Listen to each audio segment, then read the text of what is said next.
Et sur ce plan, je me dis, mais comment Paris, je n'accuse personne, je dis Paris, ne voit pas qu'à La Réunion, à Madagascar, à Maurice, aux Comores, aux Seychelles et aux Maldives, vous avez tous les éléments qui illustrent les thèses du GIEC.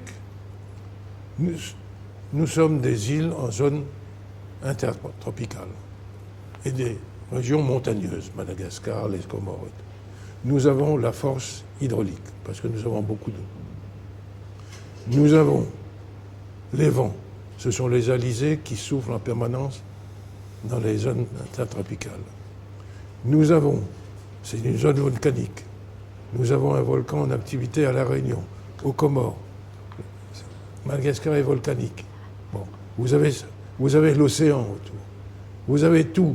Et nous disons, avec les Seychelles, les Maldives, qui sont des archipels, combien d'îles vont disparaître avec l'élévation du niveau de l'océan? Alors très rapidement, vous vous dites, toutes ces îles peuvent être à 100% énergétiquement autonomes. Et ce message-là, vous allez le porter depuis maintenant pratiquement plus de 10 ans.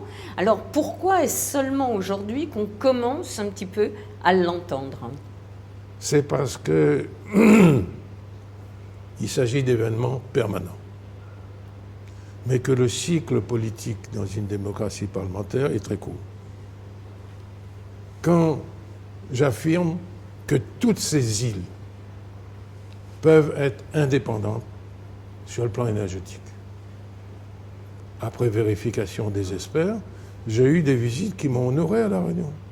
Le président de la République, l'ancien président de la République, est venu inaugurer une centrale solaire. Le Premier ministre a suivi en disant que La Réunion allait être un exemple, pas seulement pour la France, mais pour l'Europe. Et Borloo, dont vous connaissez le risque, est venu et a dit que ce n'est pas seulement pour la France et l'Europe, c'est pour le monde entier. Et je pense que la conférence de Paris, initiée par le GIEC et tout, c'est une occasion unique. Et Paris, Madagascar, La Réunion, Maurice, les Seychelles, les Comores, étaient des colonies françaises. Tout le monde parle français. Et nous avons là les possibilités de faire une expérience de changement de mode d'énergie avec tout ce que la France trouve comme expert, comme force. Et je me dis, la France, c'est pas simplement de participer à cette résolution, mais c'est elle à tout le bénéfice, par ses chercheurs, par ses industries, pour utiliser toutes ses forces motrices. Et pourquoi il n'y a pas... Et je lisais il y a 2 jours, je ne dis pas que c'est parce que c'est ma résolution au Sénat qui a été publiée, mais les responsables de ces îles proposent pour que pour la conférence de Paris, il y ait un accord. Donc là, vous nous parlez de l'accord Océania 21 Non, c'est effectivement de dire que les forces internationales contribuent à ce changement total en conséquence de l'atténuation nécessaire du risque climatique. Et je me dis, Paris, pourquoi Paris attend pour prendre l'initiative? Elle est directement impliquée par La Réunion. L'homme politique y croit encore? Eh bien, je ne désespère jamais d'une cause, surtout si elle est juste.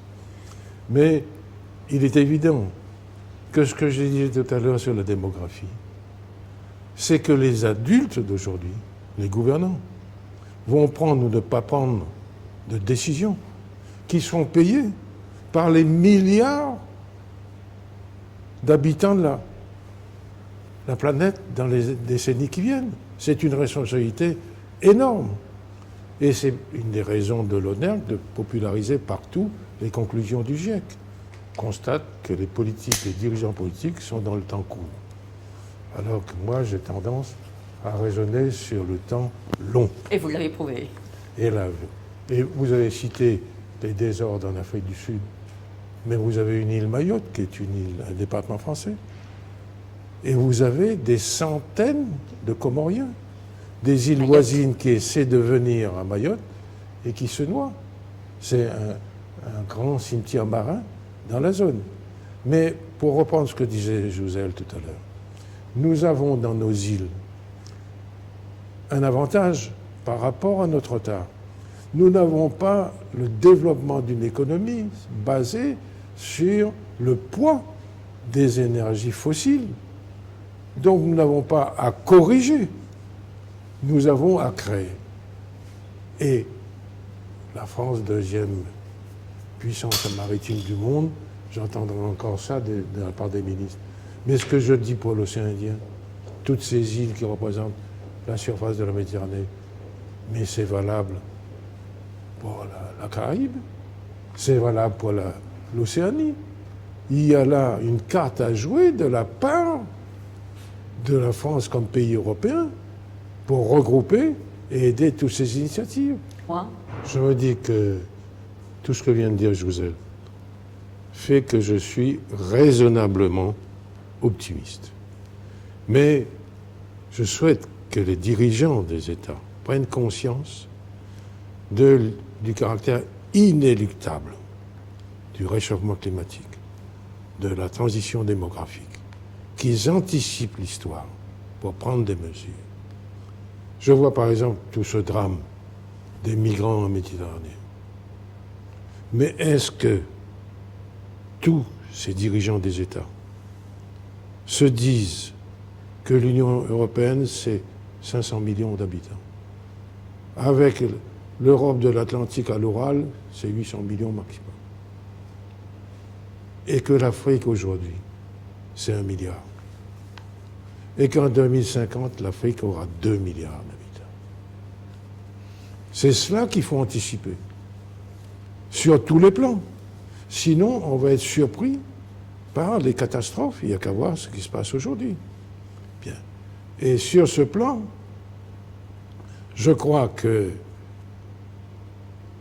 l'opinion est quand même alertée par le danger du réchauffement climatique et de ses conséquences, amplifié par le nombre de victimes apportées par l'augmentation démographique des peuples. Et que vous trouverez finalement des dirigeants politiques, j'espère, qui vont anticiper cela et prendre les décisions immédiates qui anticipent les changements à venir. Sinon, si ce sont des mesures de politique immédiate, sans perspective, on doit tout craindre. Mais un résultat, même moins important que ce qu'on imaginerait, mais positif à la conférence de Paris, ouvrirait quand même la voie à l'optimisme pour les décennies à venir.